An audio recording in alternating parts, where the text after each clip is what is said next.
In this video, we'll guide you through the replacement of the CCD board. Remove the protective weather cap on top of the charger to access the lock. Use the key provided to unlock and open the charger's front panel. Remove the front panel if necessary for easier access while working on the charger. Unfasten the screws holding the CCD board cover, then place to one side. The CCD board can be found here. Remove the cables and connectors attached to the CCD board. The CCD board is fixed into place with 4 securing screws.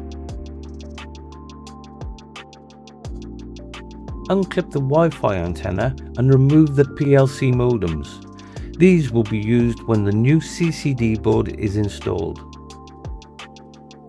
Lift the CCD board from the connecting pins securing it to the display. Carefully align the 4 screw holes and refit the new CCD board on the contact pins of the display. Refit the 4 screws to secure the CCD board.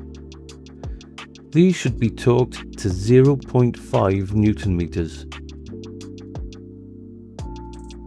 Remount the PLC modems and reconnect the Wi-Fi antenna.